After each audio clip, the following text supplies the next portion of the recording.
எல்லாருக்கும் வணக்கம். நம்ம இன்னைக்கு பார்க்க போறது இந்திய அரசியலமைப்பு. இது வந்து டே 7ல பார்ட் 2 வீடியோ பார்க்க போறோம். இந்த பார்ட் 2ல இந்திய அரசியலமைப்பு இந்த பாடம் வந்து 12ஆம் வகுப்புல புது புத்தகத்துல இருக்கு. அந்த புக்ல இருக்கிற எல்லா பாயிண்ட்டுமே நம்ம விளக்கமா பார்க்க போறோம். நம்ம பார்க்கறது எல்லாமே டாப் 100 லெசன்ல ஸ்பீட் ரிவிஷனை பார்க்க போறோம். சரிங்களா? அந்த டாப் 100 லெசன்ல இந்த 12ஆம் வகுப்பு இந்திய அரசியலமைப்பும் இருக்கு. சரிங்களா? நம்ம பாடத்துக்கு போறோம். ரொம்ப முக்கியமான பாடம் இது. ஏன்னா group 1 TNPSC group 1 group 2 group 4 இந்த பாடத்துல இருந்து அடிக்கடிக்கு கொஸ்டின்ஸ்லாம் வந்துட்டே இருக்கு. அதனால உங்களுக்கு படிக்க டைம் இல்லைனாலும் நீங்க இந்த வீடியோவை போட்டு பாருங்க. நம்மளுடைய ரைட் ஐஸ் அகாடமி ஸ்டூடெண்ட் அவங்களுக்கு ஆப்லயும் இந்த கிளாஸஸ் இருக்கும். யூடியூப்ல பாக்குற ஸ்டூடெண்ட் இந்த வீடியோ பார்த்துக்குங்க. சரிங்களா? இப்ப பாடத்துக்கு போலாம். ரொம்ப முக்கியமான பாடம் இது. இந்திய அரசியலமைப்பு. இந்திய அரசியலமைப்பு இருக்குல்ல, இது வந்து பாகம் வந்து 4ல இந்தியாவுடைய சமூகத்துல இந்த சிக்கல்களை எதிர்கொள்றதுக்காக சில சட்டங்களை அரசு உருவாக்குற வகையில இந்த விதிகள்லாம் கொண்டு வந்திருக்காங்க. ரொம்ப முக்கியமானது, அது ஞாபகத்துல வச்சுக்கோங்க. எதுனா பாகம் வந்து 4. நம்ம டைரக்டா பாடத்துக்கு போயிடுவோம். ரொம்ப முக்கியமானது. வரப்போற குரூப் 1 குரூப் 2 குரூப் 4க்கு ரொம்ப கேள்வியில கேட்பாங்க. ரொம்ப முக்கியமான லெசன் இது. பாட்டு பாருங்க. உலகில பெரும்பாலான அரசியலமைப்பு எப்படி இருக்கும்னா எழுதப்பட்டுதான் இருக்கும். ரொம்ப முக்கியமானது. ஒரு ட்விஸ்டான கொஸ்டின்லாம் கேட்பாங்க எக்ஸாம்ல. உலகில பெரும்பான்மையான அரசியலமைப்பு அதாவது எப்படி இருக்கும்னா ஒரு எழுதப்பட்ட ஒரு ஆவணமாக தான் இருக்கும். ஞாபகத்தில் வச்சுக்கணும். அதுக்கப்புறம் மதச்சார்பு அரசு என்பது வந்து எப்படி இருக்கும்? ஒரு மதத்தை அரசு வந்து ஒரு மதமாக கொண்டிருக்கும். அதுதான் வந்து என்ன சொல்லுவாங்க? மதச்சார்பு அரசுன்னு சொல்லுவாங்க. அதுக்கான எடுத்துக்காட்டு எப்படின்னா பாகிஸ்தான், வாடிகன். ரொம்ப முக்கியமானது. சரிங்களா? ரொம்ப முக்கியமானது.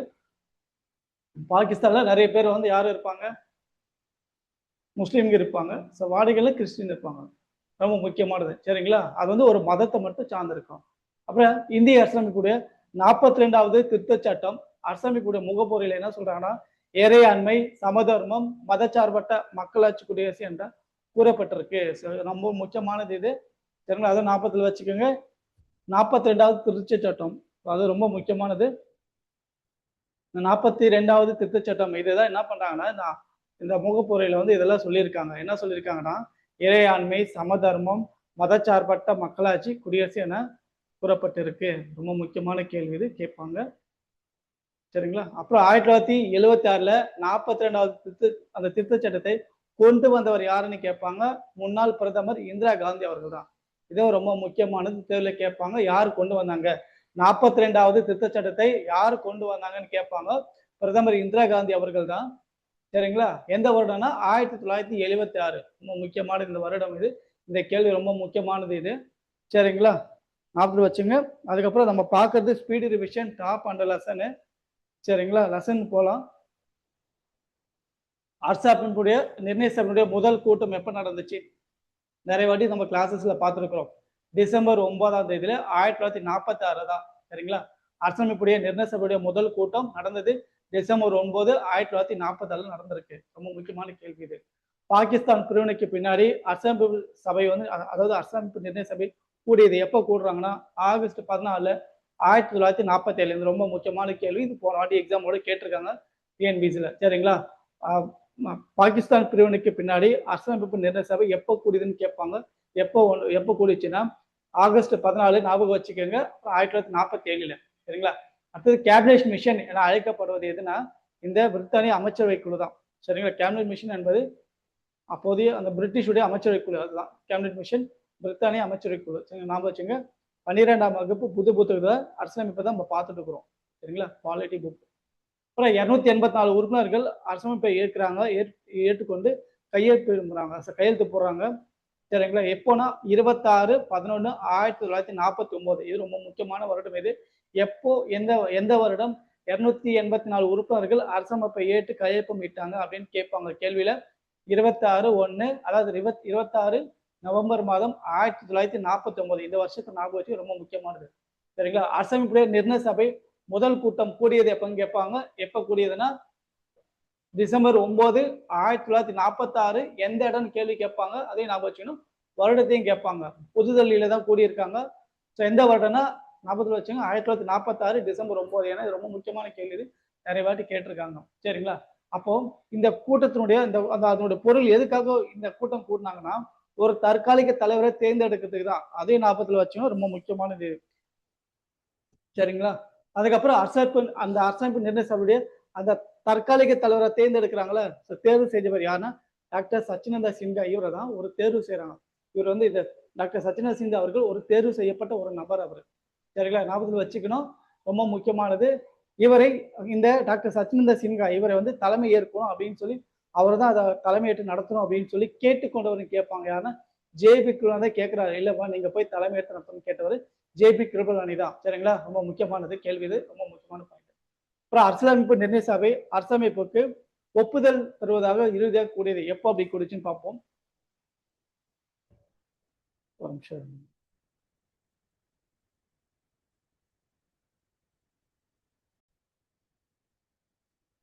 இப்போ இந்த அரசியலமைப்பு நிர்ணய சபையுடைய அந்த தற்காலிக தலைவர் யாருன்னா டாக்டர் சச்சினந்த சின்ஹா. ரொம்ப முக்கியமான ஞாபகம் வச்சுங்க.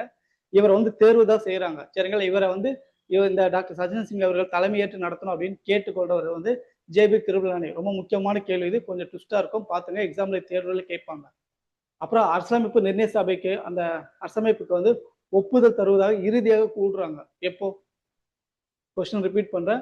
அரசியலமைப்பு நிர்ணய சபை அரசமைப்புக்கு வந்து ஒப்புதல் தருவதற்காக இறுதியா வந்து இவங்க எல்லாருமே கூடுறாங்க. எப்ப கூடுறாங்கன்னா ஜனவரி 24, 1950 தான் ஒன்றா கூடுறாங்க. சரிங்களா, அப்போ அதுக்கு வந்து தலைமையேற்றவன டாக்டர் ராஜேந்திர பிரசாத். ரொம்ப முக்கியமான கேள்வி இது. கடைசியா இறுதியாக கூடுறாங்க. அதுக்கான தலைவர் டாக்டர் ராஜேந்திர பிரசாத் தான். சரிங்களா, அதுக்கப்புறம் இந்த இறுதியாக வந்து அந்த அந்த திருத்தப்பட்ட அந்த வரைவு எல்லாத்தையும் ஏற்கிறாங்க. எப்போனா நவம்பர் 26, 1949. ஞாபகத்தில் வச்சுக்கணும், ரொம்ப முக்கியமானது இது. அப்புறம் டிசம்பர் 9, 1946 முதல் ஜனவரி 24, 1950 வரை வந்து இந்த அரசமைப்பு நிர்ணய சபையில இன்னைக்கு இந்த விவாதங்களுடைய தொகுப்பு எப்படின்னா ஒரு 12 தொகுதிகளா வந்து பிரிச்சிருக்கிறாங்க. சரிங்களா, அப்போ அந்த 12 தொகுதி ரொம்ப முக்கியமானது. அதுல சிலதை பார்க்கலாம். முதல் தொகுதி எப்பன்னா டிசம்பர் 9 முதல் டிசம்பர் 23 வரை, 1946 வரை ஞாபகத்தில் வச்சுக்கணும். அப்புறம் ரெண்டாவது தொகுதி வந்து ஜனவரி 20 முதல் ஜனவரி 25, 1947 வரைக்கும். சரிங்களா, அப்புறம் 11வது தொகுதி வந்து 11 அதாவது 14 நவம்பர் அது முதல் நவம்பர் 26 வரை, 1949 வரைக்கும். சரிங்களா, அடுத்தது 12வது தொகுதி ஜனவரி 24, 1950 வரைக்கும். ஸோ நம்ம ஜஸ்ட் ஒரு முதல்ல ரெண்டையும் லாஸ்ட்ல ரெண்டையும் பார்த்துக்கிறோம். ஏன்னா நம்ம ஸ்பீடு ரிவிஷன்ல பார்த்துக்கிறோம். நீங்க கிளாஸஸ்ல வேணா டீட்டெயிலாக பார்த்துக்கலாம் அது என்னன்றதை. சரிங்களா, அடுத்து நம்ம பார்க்க போகிறது இந்த இந்திய அரசாங்க சட்டம் 1935 ரொம்ப ஃபேமஸானது, எல்லாருக்கும் தெரிஞ்சது. சரிங்களா, அதுல இருந்து சில நம்ம எடுத்துருக்கிறோம். என்னன்றதை பார்க்கலாம். இந்திய அரசாங்க சட்டம் 1935 எடுக்கப்படுதுன்னா கூட்டாட்சி விதிகள், ஆளுநருடைய பதவி, நீதித்துறை, அப்புறம் பொது தேர்வாணையங்கள். இந்த யூபிஎஸ்சி எக்ஸாம்ல இப்ப சொல்றோம் அது மாதிரி பொது தேர்வாணையங்கள், அது நெருக்கடிகளுக்கான விதிகள், நிர்வாக விவகாரங்கள், இது எல்லாமே வந்து இந்த இந்திய அரசாங்க சட்டம் 1935 தான் நம்ம எடுத்திருக்கிறோம். இது ரொம்ப ரொம்ப முக்கியமான கேள்வி இது. சரிங்களா, இப்போ நம்ம வந்து இந்திய அரசமைப்புல நம்ம சில கண்ட்ரில இருந்து சில விஷயத்த நம்ம எடுத்திருக்கிறோம். சில ஆர்டிகல்ஸ் எல்லாமே மற்ற நாட்டுல இருந்து நம்ம காப்பி பண்ணி தான் வச்சிருக்கிறோம். சரிங்களா, அதுல எது எங்கெங்க எடுத்துக்கிறோன்றதை பத்தி பார்க்க போறோம். இந்த பிரிட்டன்ல இருந்து நம்ம இந்திய அரசுக்கான தேவை அந்த சட்டங்கள் எங்கெங்க இருக்குன்னு பார்க்கலாம். பிரிட்டன் முறையில இருந்து நம்ம காப்பி பண்ணது என்னன்னா நாடாளுமன்றத்துடைய அரசு, அதாவது நாடாளுமன்ற அரசு அதை பத்தியும், இந்த நாடாளுமன்ற செயல்படுறதுக்கான முறைகள், அப்புறம் ஒற்றை குடியுரிமை, அப்புறம் இந்த இடைக்கால தண்டனைகள், இது அப்புறம் சட்டத்தினுடைய ஆட்சி, இது எல்லாமே நம்ம பிரிட்டனுடைய பாராளுமன்றம் நம்ம எடுத்திருக்கிறோம். சரிங்களா, அதுக்கப்புறமா அமெரிக்காவுடைய அரசியலமைப்புல இருந்து நம்ம என்னென்ன காப்பி பண்ணியிருக்கிறோம் அப்படின்றத சில பார்க்கலாம். அடிப்படை உரிமைகள், நீதி சீராய்வுகள், குடியரசுத் தலைவர் அவர் மீதான இந்த பதவி நீக்க தீர்மானம், அது அப்புறம் இந்த உச்ச நீதிமன்றம், அப்புறம் இந்த உயர் நீதிமன்றங்கள், அப்புறம் குடியரசுத் தலைவர், குடியரசுடைய துணைத் தலைவர். சரிங்களா, உச்ச நீதிமன்றம், உயர் நீதிமன்றத்துடைய நீதிபதிகள், அப்புறம் குடியரசுடைய துணைத் தலைவர் போன்றவர்களை பதவி நீக்கம் செய்ய முறையில அங்கிருந்து எடுத்திருக்கோம். அமெரிக்க அரசமைப்பு தான் எடுத்திருக்கிறோம். ரொம்ப முக்கியமான கேள்வி இது. ஏன்னா இதுல இருந்து எக்ஸாம்ல கண்டிப்பா கேட்பாங்க. சரிங்களா, அடுத்தது அயர்லாந்து. இது ரொம்ப ரொம்ப கேட்டுக்கிட்டே இருக்காங்க. அயர்லாந்துல வந்து நம்ம அரசுடைய வழிகாட்டு நெறிமுறைகளை அயர்லாந்து நாட்டுல இருந்து நம்ம எடுத்திருக்கிறோம். அடுத்தது கனடா. ஸோ கனடா வந்து நம்ம என்னென்ன எடுத்திருக்கோம்னா வலுவான ஒரு மத்திய அரசுடைய ஒரு கூட்டாட்சி அரசு, அப்புறம் மத்திய அரசிடம் வந்து இதர அதிகாரங்கள், அது பொதுப்பட்டியல், அப்புறம் மத்திய அரசால மாநில ஆளுநர்கள் நியமனம் செய்யறது, உச்ச நீதிமன்ற அறிவுரை, அந்த அறிவுரை அதிகார வரம்பு, இது எல்லாத்தையுமே வந்து கனடாவுடைய அரசமைப்புல இருந்து நம்ம எடுத்திருக்கிறோம். சரிங்களா, அந்த நாட்டுல இருந்து நம்ம சிலதை எடுத்திருக்கிறோம். அப்புறம் ஆஸ்திரேலியா நாட்டுல இருந்து நம்ம என்னென்ன எடுத்திருக்கோம் அவங்களுடைய அரசமைப்புல இருந்தா வணிகம், வர்த்தக சுதந்திரம், நாடாளுமன்றத்துடைய ஈரவை கூட்டம், இது எல்லாமே வந்து ஆஸ்திரேலியா நாட்டுடைய அரசமைப்புல இருந்து நம்ம எடுத்திருக்கிறோம். சரிங்களா, அடுத்தது ஜெர்மனி வெய்மர் அரசமைப்பு, அதை பத்தி பார்க்கலாம். அதுல இருந்து நம்ம என்னென்ன எடுத்துக்கிறோம்னா இந்த நெருக்கடி நிலை காலத்துல அடிப்படை உரிமைகள் பறிப்பை பத்தி நம்ம எடுத்துக்கிறோம். ஸோ ஸ்பீடு ரிவிஷன்ல கொஞ்சம் ஸ்பீடா தான் இருக்கும்.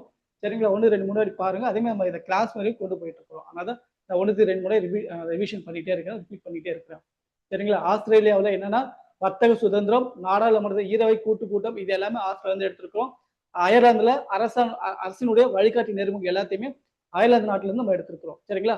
அடுத்து ஜெர்மனிய இந்த வெய்மர் அரசமைப்பை வந்து நம்ம என்ன எடுத்துக்கோம்னா நெருக்கடி நிலை காலத்துல அடிப்படை உரிமைகளை பறிக்கிறாங்களா அதை பத்தி எல்லாமே இந்த ஜெர்மனிய அரசமைப்பு நம்ம எடுத்திருக்கிறோம். சரிங்களா? அப்புறம் பிரான்ஸை பத்தி பார்க்க போறோம். பிரான்ஸ் ரொம்ப முக்கியமானது.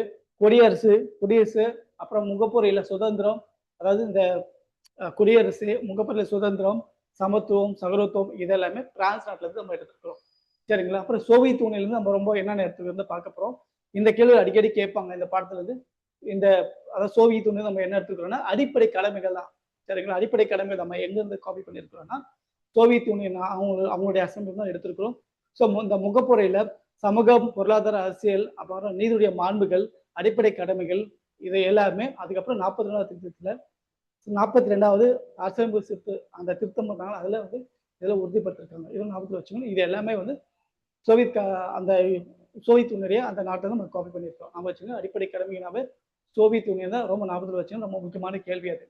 அப்புறம் தென்னாப்பிரிக்கா. ஸோ தென்னாப்பிரிக்கால வந்து நம்ம என்ன எடுத்துக்கிறோம்னா அரசமைப்பு திருத்த சட்ட செயல்முறைகள், அப்புறம் மாநிலங்களவை உறுப்பினர்களுடைய தேர்வு எப்படி செய்யறோம் அப்படின்ற எல்லாமே இந்த தென்னாப்பிரிக்காவில தான் நமக்கு எடுத்திருக்கிறோம். சரிங்களா? அப்புறம் உலகிலேயே வந்து நீளமான எழுதப்பட்ட அரசமைப்பு எது ஐடியா இருக்கா? இந்திய அரசமைப்பு தான். சரிங்களா? கேள்வி எப்படி வேணா கேட்பாங்க. உலகிலேயே நீளமான எழுதப்பட்ட அரசமைப்பு எது இந்த கேள்வி கேட்பாங்க. இந்திய அரசமைப்பு தான். சரிங்களா? அதுக்கப்புறம் அடிப்படை கடமைகள் எந்த நாட்டுல இருந்து எடுத்திருக்கிறாங்கன்னு சொல்லி தேர்வுல கேட்பாங்க. சோவியத் ரஷ்யா எப்படின்னு சொல்லுவாங்க. அப்போ முன்னாடி வந்து சோவியத் யூனியன் ஞாபகம் வச்சுன்னா. சரிங்களா? உலகிலே நீளமான எழுதப்பட்ட அரசமைப்பு இந்திய அரசமைப்பு. அதாவது இந்திய அரசமைப்பு எப்படி இருக்குன்னா இறுக்கமும் நெகிழும் போன்றதுதான் இந்த இந்திய அரசமைப்பு. சரிங்களா? அதுக்கப்புறம் 42வது திருத்த சட்டம் அது மூலமா தான் இணைக்கிறாங்க. என்னென்ன இணைச்சாங்க? சமதரம் என்ற சொல்ல வந்து 42வது திருத்த சட்டம். இது ரொம்ப கேட்பாங்க தேர்வுல. ஞாபகத்துல வச்சுக்கணும். 42வது திருத்த சட்டம் மூலம் தான் வந்து சமதர்ம என்ற சொல்ல வந்து இணைக்கிறாங்க. சரிங்களா? எந்த சமதர்மம் என்ற சொல்ல எதில் வந்து இணைச்சாங்கன்னு கேள்வி கேட்பாங்க. 42வது திருத்த சட்டம். அப்புறம் 6 முதல் 14 வயது வரையான அனைத்து சிறார்களுக்கு வந்து இலவசமா வந்து கட்டாய கல்வி வழங்குற வந்து அடிப்படை உரிமையாக இணைத்தது. இது வந்து உறுப்பு வந்து 21 ஆள 2008ல கொண்டு வராங்க. சரிங்களா? இந்த திருத்தம் வந்து 82வது திருத்தம். ரொம்ப முக்கியமானது. அதாவது 6 முதல் 14 வயது வரையான அனைத்து சிறார்களுக்கும் இலவச கட்டாய கல்வி வழங்கும் உறுப்பு எதுன்னு கேட்பாங்க. 21 அதான் ஞாபகத்துல வச்சுக்கணும். இந்த திருத்தம் எப்ப கொண்டு வராங்கன்னா 82வது திருத்த சட்டம் 2002ல கொண்டு வந்தாங்க. சரிங்களா? அப்புறம் சிறார் இலவச கட்டாய கல்வி சட்டம் 2009ல என்ன பண்றாங்கன்னா அரசமைப்பு உறுப்புல 21 வழங்கப்பட இந்த அடிப்படை உரிமைகளை நிறைவேற்ற அதுபடி தான் வந்து சட்டத்தை ஏற்றாங்க. சரிங்களா? ஞாபகத்தில் வச்சுக்கணும். அதுக்கப்புறம் அரசாட்சி தொடர்பாக வந்து அரசுகளை கடைபிடிக்க வேண்டிய இந்த வழிகாட்டு நெறிமுறைகளா இருக்குல்ல, அதெல்லாம் வந்து இந்திய அரசினுடைய 4வது பகுதியில தான் 4வது பகுதியில தான் அரசு கொள்கைகளை வழிகாட்டும் நெறிமுறைகள் என்ற தலைப்புல கீழே வந்து இடம்பெற்றிருக்கு. ஸோ இது ரொம்ப முக்கியமானது. வழிகாட்டும் நெறிமுறைகள் அப்படின்னாவே இந்திய அரசினுடைய 4வது பகுதி. அதை ஞாபகத்தில் வச்சுக்கணும். சரிங்களா? அப்புறம் அடிப்படை கடமைகள் சேர்க்கப்பட்டது எந்த சட்ட திருத்தம் கேட்பாங்க. 42வது திருத்த சட்டம் மூலம். சரிங்களா? ஞாபகம் வச்சுங்க. அடிப்படை கடமைகள் சேர்க்கப்பட்டது எப்போ? 42வது திருத்த சட்டம். இந்த அடிப்படை கடமைகள் வழங்கப்பட்டது எதுன்னு கேட்பாங்க. அரசமைப்பு பகுதி 4 உறுப்பு 51 இருக்கு. ஞாபகம் வச்சுக்கோங்க. அடிப்படை கடமைகள் வழங்கப்பட்டிருக்கிறது எதுனா அரசமைப்பு பகுதி 4 உறுப்பு 6. சரிங்களா? உறுப்பு 51 ஞாபகத்தில் வச்சுக்கணும். ஒவ்வொரு இந்தியரும் வந்து பின்பற்ற வேண்டியதான் இந்த அடிப்படை கடமைகள். அடிப்படை கடமைங்கிறது ரொம்ப முக்கியமானது. இதுல வந்து தேர்வுகள் வந்து கேட்டுட்டே இருக்கிறாங்க. சரிங்களா? அடிப்படை கடமை வழங்கப்படுவது எது எந்த அரசு பகுதி 4 உறுப்பு ஞாபகம் வச்சுங்க 51 இதுவும் அதுவும். ஓகேவா? அதுக்கப்புறம் ஒவ்வொரு இந்தியனும் பின்பற்ற வேண்டியதுதான் இந்த அடிப்படை கடமைகள். சரிங்களா? அடுத்தது இந்த குடியுரிமை பெறுறது, அப்புறம் உறுதிப்படுத்தல், இது எல்லாமே வந்து குடியுரிமை சட்டம் 1955ல தான் இருக்கு. இது ரொம்ப முக்கியமானது. தேர்வுல கேட்பாங்க. அப்புறம் இந்த குடியுரிமை சட்ட வரைவு வந்து 2015ல பிப்ரவரி 27 அறிமுகப்படுத்தியானா அப்போதைய மத்திய உள்துறை துணை அமைச்சர் தான். ஸோ அதுவும் கேட்பாங்க. ஞாபகம் வச்சுங்க. மத்திய உள்துறை துணை அமைச்சர் தான் இந்த குடியுரிமை சட்ட வரைவை 2015 பிப்ரவரி 27ல அறிமுகப்படுத்துறாங்க. ஞாபகம் வச்சுக்கணும். எந்த வருடம் கேட்பாங்க. குடியுரிமை சட்ட வரைவு எந்த வருடம் அறிமுகப்பட்டதுன்னு கேட்பாங்க. 2015 பிப்ரவரி 27 ஞாபகத்தில் வச்சுக்கணும். அனைத்து மனித உயிர்களும் சமத்துடன் வந்து சுதந்திரத்துடன் பிறக்கின்றன இன்று அது அப்படின்னு சொல்லிட்டு யார் சொல்றாங்கன்னா உலக மனித உரிமைகள் பிரகடனம் அதான் அவங்க சொல்றாங்க. அந்த பிரகடனம் தான் சொல்றாங்க. அந்த அமைப்பு சொல்றது எப்பன்னா 1948. ஸோ அந்த கேள்வி ரொம்ப முக்கியமானது. சரிங்களா? யார் சொன்னாங்க கேட்பாங்க. அப்புறம் இந்த இந்திய அரசமைப்பு வந்து பகுதி 3ல அடிப்படை உரிமைகளுக்கான இந்த பிரிவுகளை குறிப்பிட்டிருக்கு. ஸோ அடிப்படை உரிமைகளுக்கான பிரிவுகள் எந்த பகுதியில கொடுக்கப்பட்டிருக்கு இந்த கேள்வி கேட்பாங்க. எந்த பகுதி என்பது பகுதி 3 தான் ஞாபகத்தில் வச்சுக்கணும். சரிங்களா? அப்புறம் அடிப்படை உரிமைகளை மொத்தம் 6 தலைப்பு, அந்த 6 தலைப்புகளை வகைப்படுத்திருக்கிறாங்க. சரிங்களா? அடிப்படை உரிமை என்பது மொத்தம் 6 தலைப்புகள் இருக்கு, ஞாபகம் வச்சுக்கணும். தொடக்கத்துல இந்த சொத்துரிமை என்பது உறுப்பு 31 ஆல இருந்துச்சு. சரிங்களா? ஆக்கு கீழே இருந்துச்சு. அது வந்து ஒரு அடிப்படை உரிமையாக இருந்துச்சு. தொடக்கத்துல சொத்துரிமை என்பது ஒரு அடிப்படை உரிமையா இருந்துச்சு. உறுப்பு 31ல ஆவில் இருந்தது. சரிங்களா? அப்புறம் என்ன பண்றாங்கன்னா 44வது திருத்தத்தை கொண்டு வராங்க. அது கொண்டு வந்ததுக்கு அப்புறமா 1978ல சொத்துரிமையை வந்து அடிப்படை உரிமையை நீக்கிறாங்க. இது ரொம்ப முக்கியமான கேள்வி. இதையும் கேட்பாங்க தேர்வுல. 1978 சொத்துரிமையை அடிப்படை உரிமை நீக்கப்பட்டது. எந்த வருடம் அடிப்படை, அதாவது எந்த வருடம் சொத்துரிமை நீக்கப்பட்டது கேட்பாங்க. 1978ல. சரிங்களா? எந்த சட்ட திருத்தம் கேள்வி கேட்பாங்க. 44வது திருத்த சட்டம். இது ரொம்ப முக்கியமானது. ஸோ தற்போது இந்த சொத்துரிமை எதுல இருக்குன்னா உறுப்பு 300 ஆவில சேர்க்கப்பட்டிருக்கு. இது ரொம்ப முக்கியமான கேள்வி தேர்வுல கேட்டிருக்காங்க. தற்போது சொத்துரிமை எந்த உறுப்புல இருக்குன்னா 300 ஆவில சேர்க்கப்பட்டிருக்கு அப்படின்னு கேட்பாங்க.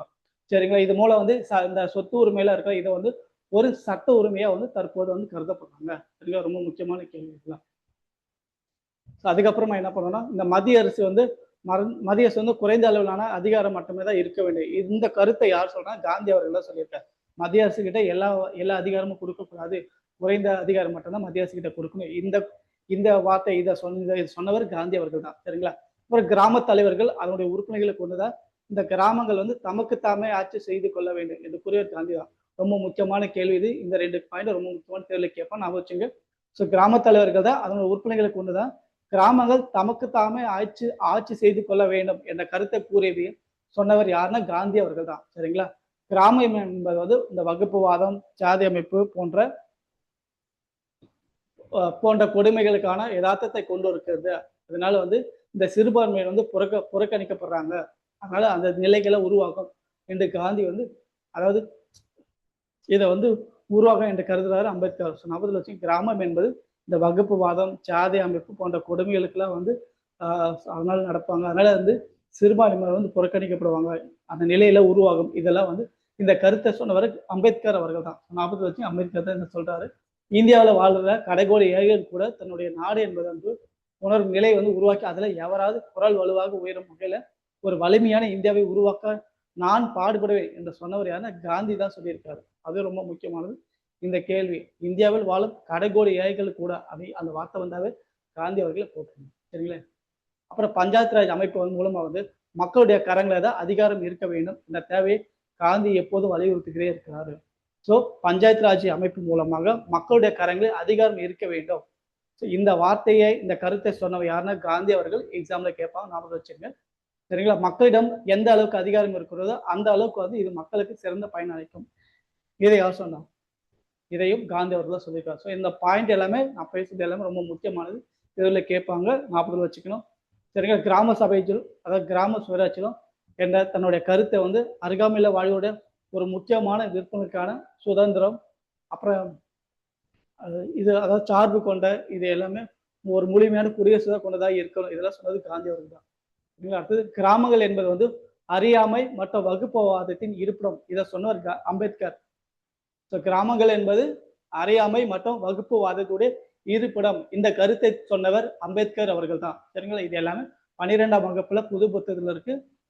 சரிங்களா? நான் எல்லா கண்டென்ட்டும் வந்து எதுவுமே விடாம எல்லாத்தையும் சொல்லிட்டு இருக்கிறேன். சரிங்களா? உங்களுக்கு டைம் இருக்கும்போது புக்கை பாருங்க, ஓப்பன் பண்ணி பாருங்க, படிங்க. படிக்க நேரம்னா இந்த வீடியோ 1-2 முன்னாடி போட்டு பாருங்க. சரிங்களா? நம்மளுடைய ரைட் ஐஸ் அகாடமி ஸ்டூடெண்ட் நம்மளுடைய ரைட் ஐஸ் ஆப்ல இருக்கும். அதே மாதிரி யூடியூப் ஸ்டூடெண்ட் இதில் கூட பார்த்துக்கலாம். சரிங்களா? வேற ஏதாவது உங்களுக்கு குரூப் 1, குரூப் 4 கிளாஸஸ் ஏதாவது வேணும், டைரக்ட் கிளாஸ் வேணும், ஆன்லைன் கிளாஸ் வேணும், கீழே நம்பரை வந்து இருக்கும், அதை வந்து காண்டாக்ட் பண்ணிக்கலாம். ஸோ டீட்டெயில் எல்லாமே உங்களுக்கு சொல்லுவாங்க. சரிங்களா? ஸோ பாடத்துக்கு போகலாம். ஸோ கிராமங்கள் என்பது அறியாமை மற்றும் வகுப்புவாதத்தோட இருப்பிடம் என்ற கருத்தை சொன்னவர் அம்பேத்கர் அவர்கள். ரொம்ப முக்கியமானது, ஞாபகம் வச்சுங்க. இந்திய அரசியலமைப்புடைய சட்டம் பாகம் 4ல அரசு கொள்கை வழிகாட்ட நெறிமுறைகள் என்ற பிரிவுல கிராம பஞ்சாயத்துகளை வந்து உருவாக்குவதற்கான அந்த பொறுப்பு இருக்குல்ல, அது வந்து மாநில சட்டங்களுக்கு அளிக்கும் வகையில தான் ஒரு விதி வந்து கொண்டிருக்கப்பட வேண்டும் என்ற கருத்தை சொன்னவர் வலியுறுத்தியான காந்தி அவர்கள் வலியுறுத்திருக்காரு. இந்த கேள்வி வந்து ரொம்ப முக்கியமானது. சரிங்களா? அப்புறமா இந்திய ஒன்றியம் இருக்குல்ல, அதாவது நாடாளுமன்றம் இருக்குல்ல, நாடாளுமன்றம் வந்து குடியரசுத் தலைவரும் ஈரல் கொண்டதா இது. உறுப்பு 79 கீழே. சரிங்களா? ஞாபகம் வச்சுங்க. அப்புறம் இந்த மாநிலங்களவை உறுப்பினர்கள் இருக்காங்கல்ல, அதுல மொத்தம் எவ்வளோ 250 உறுப்பினர்கள். இதுல 12 உறுப்பினர்கள் வந்து குடியரசுத் தலைவர் தான் நியமனம் செய்யறாரு. இது ரொம்ப முக்கியமான பாயிண்ட். மக்களவையில மொத்தம் 543 உறுப்பினர்கள் கொண்டதான் மக்களவை. அத மொத்த உறுப்பினர் வந்து 545. அதுல 2 பேர் வந்து மக்கள் வந்து இதுல வந்து மக்கள் தேர்ந்தெடுக்கப்பட்ட பிரதிநிதிகள் வந்து 543. குடியரசுத் தலைவர் 2 பேர் தேர்ந்தெடுப்பாங்க. ஆங்கிலோ இந்தியர்கள் உட்பட 2 பேர். சரிங்களா? 543 பிளஸ் 2. இது ஆல்ரெடி நம்ம கிளாஸ்ல நிறைய வாட்டி பார்த்திருப்போம். நம்ம அடுத்து பார்க்க போறது மாநிலங்களவை பத்தி பார்க்கலாம். மாநிலங்களவை. மாநிலங்களவை அதாவது மேலவை என்று அழைக்கப்படுறது. மேலவை இந்த பெயர் வந்து 1954 ஆகஸ்ட் 23 மாநிலங்களவை தலைவரால் அறிவிக்கிறாங்க. நம்ம மேலவை இந்த பெயரை வந்து எப்போ அறிவிக்கிறாங்கன்ற கேள்வி கேட்பாங்க. 1954 ஆகஸ்ட் 23 அறிவிக்கிறாங்க. சரிங்களா? அறிவித்து வருவது மாநிலங்களவையுடைய தலைவர் தான் அறிவிக்கிறாரு. இது ரொம்ப முக்கியமான பாயிண்ட் இது. அப்புறம் இந்த மாநிலங்கள் குழுன்னு சொல்லுவாங்க. இது வந்து இந்திய அரசாங்க சட்டம் 1919 கீழ் உருவாக்கப்பட்டது. மாநிலங்கள் குழு இந்த குழு வந்து உருவாக்கப்பட்டது எந்த இந்திய அரசாங்க சட்டம் என்ற கேள்வி கேட்பாங்க. எந்த இந்திய அரசாங்க சட்டம் 1919 கீழ் உருவாக்கப்பட்ட சட்டம் தான். சரிங்களா? அப்புறம் 1921 முதல் மாநிலங்கள் குழு அவை செயல்பட்டு வருகிறது. இந்த மாநிலங்கள் குழு இருக்குல்ல, அந்த அவை வந்து எப்ப செயல்பட்டு வருதுன்னா 1923 முதல் செயல்பட்டு வருகிறது. அப்புறம் இந்த 1921 அன்றைய மாநில குழுல தலைவராக கவர்னர் ஜெனரல் தான் செயல்பட்டாரு. சரிங்களா? அப்புறம் இந்த மாநிலங்களவை வந்து மக்களவை போன்று கலைக்கப்பட முடியாதது. என்ன சொல்றாங்கன்னா, இந்த மாநிலங்களவை இருக்குல்ல, அதை வந்து மக்களவை போல கலைக்கப்பட முடியாதுன்னு சொல்லியிருக்காங்க. அப்புறம் இந்த மாநிலங்களவையோட முதல் கூட்டம் தொடங்கியது வந்து 1952 மே 13 தான். இது ரொம்ப முக்கியமான கேள்வி இது. மாநிலங்களவையோட முதல் கூட்டம் தொடங்கியது எந்த வருடம் என்ற கேள்வி கேட்பாங்க. எந்த வருடம் 1952 மே 13 தான். சரிங்க? நம்ம பார்க்கறது டாப் அந்த லெசன்ல ஸ்பீட் ரிவிஷன் பார்த்துட்டு இருக்கிறோம். அதே சில பாயிண்ட் ரொம்ப நான் ரிப்பீட்டா சொல்றேன்னா அந்த கொஸ்டின்ஸ்லாம் ரொம்ப தேர்வுல வந்து 100% எதிர்பார்க்கலாம், கேள்வி கேட்பாங்க. சரிங்களா? மாநிலங்களவையோட முதல் கூட்டம் தொடங்கியது எந்த வருடம் கேள்வி கேட்பாங்க. 1952 மே 13. அந்த வருடத்தை ஞாபகத்தில் வச்சுக்கணும். சரிங்களா? இப்ப இந்திய அரசமைப்பு வந்து உறுப்பு 343 ஒன்றிய அரசுல அந்த அலுவலக மொழி இருக்குல்ல, 1963க்கு பின்னாடி வந்து இந்தி வந்து மொழியாக இருக்க வேண்டும் கூறுது. இந்தி மொழி அதாவது உறுப்பு 343 40 வச்சுக்கோங்க. அதுதான் வந்து அலுவலக மொழி வந்து 1963க்கு பிறகு வந்து இந்தி வந்து மொழி வந்து இருக்க வேண்டும் என்று கூறுது சொல்றாங்க. அப்புறம் ஆட்சி மொழிகள் சட்ட முன்வரை வந்து அறிமுகம் செய்யப்பட்டது எப்போனா, ஏதாவது ஐடியா இருக்கா? ஆட்சி மொழிகள் சட்டம் முன்வரைவு எப்போ அறிமுகம் செய்யறாங்கன்னா 1963 தான். ஆட்சி மொழிகள்னாவே 1963 ஞாபகத்தில் வச்சுக்கணும். சரிங்களா? உறுப்பு வந்து 343 ஞாபகத்தில் வச்சுக்கணும். அடுத்தது நம்ம மாநிலங்களவையை பத்தி பார்க்க போறோம். மாநிலங்களவை இந்திய நாடாளுமன்றத்துல மேலவை மாநிலங்களவை என்று அழைக்கப்படுறது. இந்திய நாடாளுமன்றத்துல மேலவை என்ன சொல்லுவாங்கன்னா மாநிலங்களவைன்னு சொல்லுவாங்க, அழைப்பாங்க. சரிங்களா? இந்த மாநிலங்களவையுடைய முதல் கூட்டத்தொடர் நடந்தது எந்த வருடம் கேட்பாங்க. 1952 மே மாசம் 13 ஞாபகம் வச்சுக்கணும். 1952 மே 13 இந்த மாநிலங்களவைக்கான முதல் கூட்டத்தொடர் வந்து நடந்துச்சு. சரிங்களா? இந்த வருடம் ரொம்ப முக்கியமான தேர்வு கேட்பாங்க. மாநிலங்களவை ஆண்டுக்கு வந்து 3 முறை வந்து இந்த கூட்டத்தை தொடர்பாக கூடுறாங்க. ஞாபகத்தில் வச்சீங்கன்னா மாநிலங்களவை ஆண்டுக்கு 3 முறை வந்து கூடுறாங்க. அது கூட்டம் நடத்துறாங்க. முதல் கூட்டம் முதல் கூட்டம் வந்து நிதிநிலை அறிக்கை கூட்டத்தொடர் சொல்லுவாங்க. அது வந்து பிப்ரவரி மாதத்துல அந்த பிப்ரவரி மாதம் முதல் மே மாதம் வரை நடக்கும். 2வது கூட்டத்தொடர் வந்து மழைக்கால கூட்டத்தொடர் அப்படின்னு சொல்லி அழைப்பாங்க. அது ஜூன் மாதத்துல இருந்து ஆகஸ்ட் வரை நடக்கும். அப்புறம் 3வது கூட்டத்தொடர் வந்து குளிர்கால கூட்டத்தொடர். இது நவம்பர் இறுதியில் தொடங்கி டிசம்பர் 20 முடியும். இந்த 3 கூட்டத்தொடரை வந்து ஞாபகத்தில் வச்சுக்கோங்க. சரிங்களா? திருப்பி சொல்றேன். முதல் கூட்டத்தொடர் நிதிநிலை அறிக்கை தொடர்பாக இருக்கும். அது பிப்ரவரி மாதம் முதல் மே மாதம் வரை இருக்கும். 2வது கூட்டத்தொடர் மழை காலத்தில் நடக்கும். மழைக்காலம் ஜூன் முதல் ஆகஸ்ட் ஞாபகத்தில் வச்சுக்கோங்க. அப்புறம் 3வது கூட்டத்தொடர் குளிர்னவே நவம்பர் டிசம்பர் குளிர் வரும். அதை ஞாபகத்தில் வச்சுங்க. 3வது கூட்டத்தொடர் குளிர் கூட்டத்தொடர் பேரு. அது வந்து நவம்பர்ல இறுதியில தொடங்கி டிசம்பர் வரை நடக்கும். சரிங்களா? அப்புறம் தமிழ்நாட்டுல நீதிமன்ற மொழியாக தமிழை பயன்படுத்துறாங்க. எப்போ அப்படின்போது 2014 ஆகஸ்ட் 1. இது ரொம்ப முக்கியமானது. இது தேர்வுல கேட்பாங்க. தமிழ்நாட்டில் நீதிமன்ற மொழியாக தமிழை பயன்படுத்துறாங்க. எப்போதும் பயன்படுத்துறாங்க 2014 ஆகஸ்ட் 1. ரொம்ப முக்கியமான வருடம் இது. இந்தியா அதாவது வந்து பாரதம் வந்து மாநிலங்களவையினுடைய ஒன்றியமாக இருக்க வேண்டும். இது சொன்னது உறுப்பு 1ல் 1 ஞாபகத்தில் வச்சுங்க. உறுப்பு 1 என்னன்னா பாரதம் சொல்லுவாங்கல்ல, பாரதம் அதாவது இந்தியா வந்து மாநில உரிமையாக இருக்குன்னு சொல்லியிருக்காங்க. உறுப்பு 1 ஞாபகத்தில் வச்சுங்க. சென்னை மாகாண தலைவரான ராஜாஜி இருக்காரு. தன்னுடைய முதல் நிதிநிலை அறிக்கையை வந்து சமர்ப்பிக்காரு 1937ஆம் ஆண்டுல மദ്രാஸ் சட்டமன்றத்துல செனட் அவை சொல்லுவாங்க. மദ്രാஸ் பல்கலைக்கழக அந்த சேப்பாங்க வளாகத்தில் தான். சரிங்களா? ரொம்ப முக்கியமானது. இந்த கேள்வி எப்படி வேணா கேட்கலாம். முதல் நிதிநிலை அறிக்கையை 1937 சமர்ப்பித்தவர் யாருன்னு கேட்பாங்க. ராஜாஜி தான். ஞாபகத்தில் வச்சுங்க. எந்த இடம் கேட்டாங்கன்னா சேப்பாக்கம் ஞாபகம் வச்சுக்கணும். சரிங்களா? அப்போ வந்து சென்னை மாகாண தலைவர் அவர். ரொம்ப முக்கியமான கேள்வி அது. இந்திய அரசனுடைய சட்டத்தின் கீழே உருவான மദ്രാஸ் மாகாண உடைய முதல் சட்டமன்றம் எப்போ உருவாச்சு? 1952 1957 வரைக்கும். இந்திய அரசருக்கு அவங்க சட்டத்துல உருவாக்கி அதுக்கு கீழே வந்து ஒரு ஒரு ஒரு மாகாணத்து மூலம் ஒரு முதல் சட்டமன்றம் நடக்கிறது. முதல் சட்டமன்றத்துக்கான கால அளவை எப்பன்னு கேட்பாங்க. அது ரொம்ப முக்கியமானது.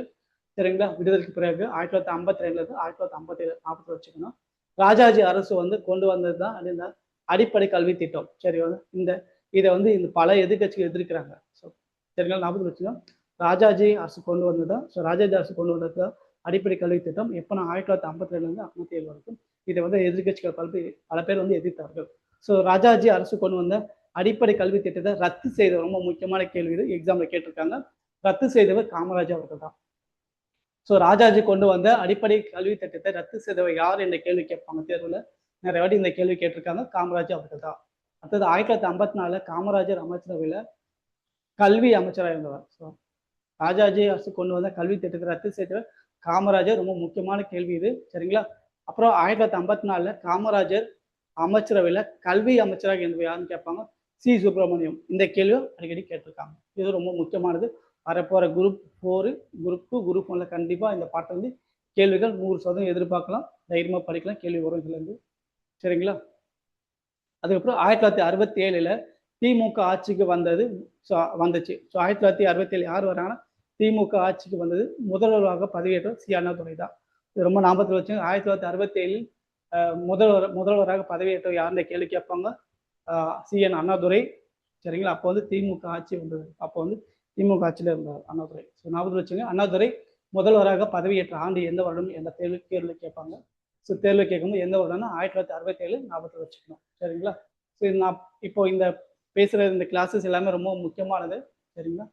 அப்புறம் அண்ணாதுரையை வந்து ஆட்சியில இந்து திருமண சட்டம் வந்து திருத்தப்பட்டுட்டு சுயமரியாதை திருமணங்கள், சுயமரியாதை திருமணங்கள் என்று பேர் மாத்துறாங்க. சரிங்களா? யார் வந்து இந்து திருமண சட்டத்தை திருத்தி சுயமரியாதை திட்டங்களாக மாத்துறாருன்னா அண்ணாதுரை ஆட்சியில தான் நடந்துச்சு. யாருடைய ஆட்சின்னு கூட கேள்வி கேட்பாங்க. அண்ணாதுரை ஆட்சி. அண்ணாதுரைக்கு பிறகு வந்து 5 முறை வந்து முதலமைச்சராக பதவியேற்ற யாருன்னு கேள்வி கேட்பாங்க. கருணாநிதி தான். இதுவும் ரொம்ப முக்கியமான கேள்விதான். அண்ணாதுரைக்கு பிறகு 5 முறை முதலமைச்சராக பதவியேற்றவர் யார் என்ற கேள்வி கேட்கலாம். சரிங்களா? கருணாநிதி அவர்கள் தான். சரிங்களா? அவர் தான் ரொம்ப முக்கியமானவர். இவர் முன்னாள் முதலமைச்சராக இருந்திருக்காரு. ஞாபகம் வச்சுங்க. அதுக்கப்புறமா இவர் கருணாநிதி அவர்கள் கொண்டு வரப்பட்ட இந்த கடைசி சட்ட முன் வரைவு எதுன்னு கேள்வி கேட்பாங்க. ஞாபகத்தில் வச்சுங்க.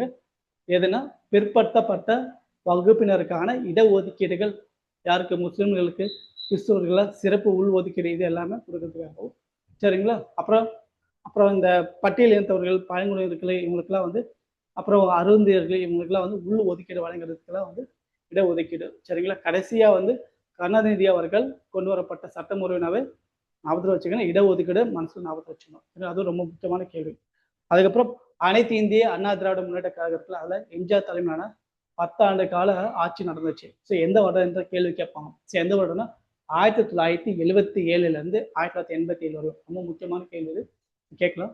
வாரிசு அடிப்புல கிராம நிர்வாக அலுவலரான இந்த கர்ணம் ஞாபகம் வச்சு அதாவது கர்ணம் பதவிக்கு முடிவு கட்டையான எம்ஜிஆர் தான். இது ரொம்ப முக்கியமானது. கர்ணம் என்ற பதவிக்கு முடிவு கட்ட யாருன்னா எம்ஜிஆர் அவர்கள் தான். அவர் நிப்பாட்டிட்டாரு. அந்த இதுவும் இல்லை. சரிங்களா? அப்புறம் மதிய உணவு திட்டத்தை சத்துணவு திட்டமாக மேம்படுத்தி யாருன்னா கேள்வி கேட்பாங்க. எம்ஜிஆர் தான். மதிய உணவு திட்டத்தை கொண்டு வந்தவர் யாருன்னு தெரியும். காமராஜ் அவர்கள் அதை மேம்படுத்திருக்காரு. மதிய உணவு திட்டத்தை சத்துணவு திட்டமாக, சத்துணவு திட்டம்னாவே எம்ஜிஆர் அவர்கள் தான் ஞாபகத்தில் வச்சுக்கணும். சரிங்களா? கன்ஃபியூஸ் பண்ணக்கூடாது. சத்துணவு திட்டம்னா எம்ஜிஆர் அவர்கள். தமிழகத்துல பிற்படுத்தப்பட்டோர், அப்புறம் மிகவும் பிற்படுத்தப்பட்டவர்கள், அப்புறம் பட்டியல் ஜாதிகள், அப்புறம் பழங்குடி, இவங்களுக்குலாம் வந்து வழங்கப்பட்ட வந்து இந்த இடஒதுக்கீடு வந்து பாதுகாக்கிற வகையில தமிழ்நாடு அரசு என்ன பண்ணாங்களோ 69% வந்து ஒதுக்கீடு சட்டம் வந்து கொண்டு வராங்க. சரிங்களா? 69% ஒதுக்கீடு சட்டம் கொண்டு வராங்க. அதுவும் ரொம்ப முக்கியமானது. அடுத்து நம்ம தமிழ்நாடு மாநில சட்டமன்றத்தை பத்தி பார்க்க போறோம். ஸோ தமிழ்நாடு மாநில சட்டமன்றம் 234 உறுப்பினர் கொண்டது. ரொம்ப தெரியும், எல்லாருக்குமே தெரியும். 234 தொகுதிகளில் எலெக்ஷன் நடக்குது. சரிங்களா? இதுல 189 உறுப்பினர்கள் வந்து பொது பொது தொகுதியிலிருந்து 45 உறுப்பினர்கள் தனி தொகுதியிலிருந்து தேர்ந்தெடுக்கப்படுறாங்க. இது காமனான விஷயம், எல்லாருக்குமே தெரியும். சரிங்களா?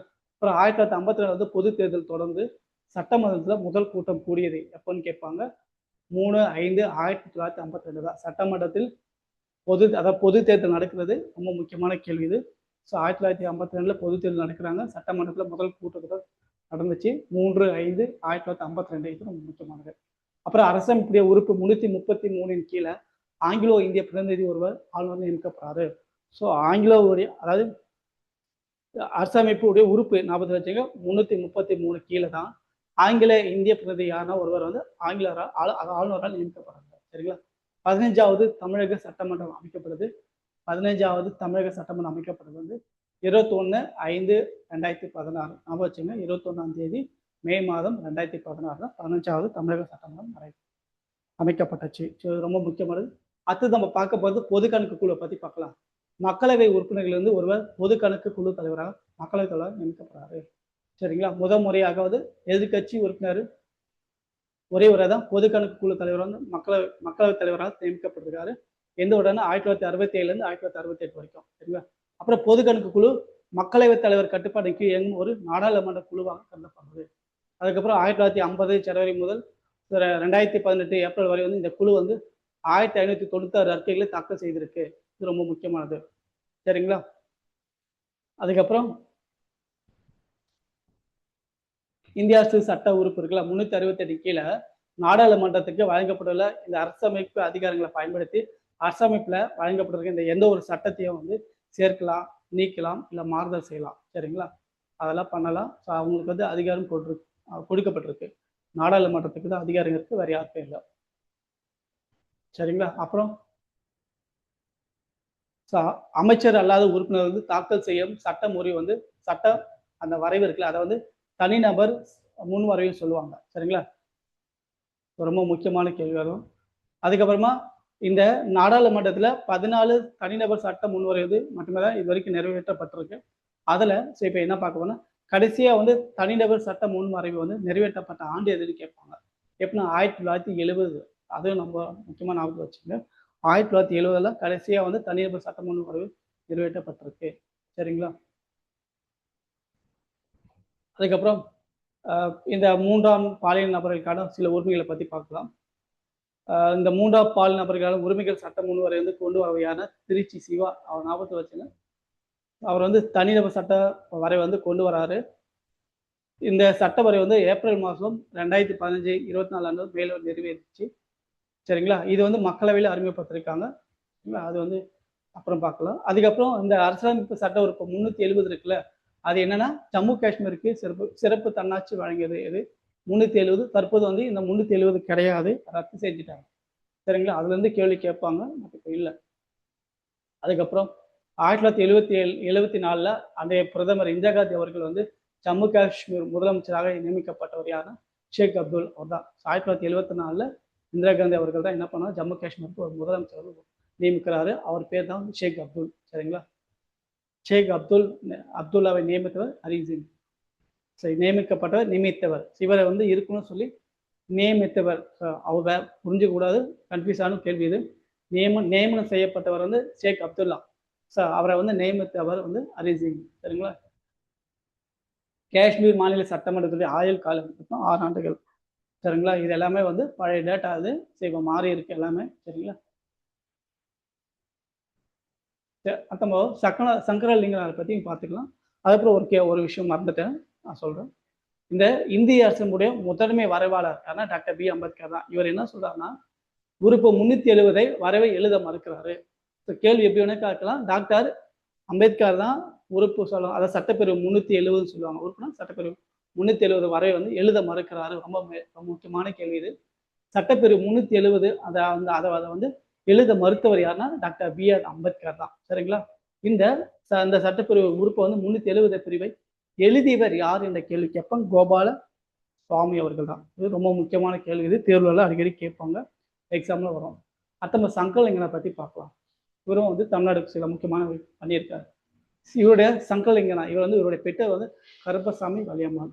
இவர் பிறந்தது வந்து விருதுநகர் மாவட்டத்தில் 1895 பிறந்தாரு. அப்புறம் 1917 இந்திய தேசிய காங்கிரஸ் இணைகிறாரு.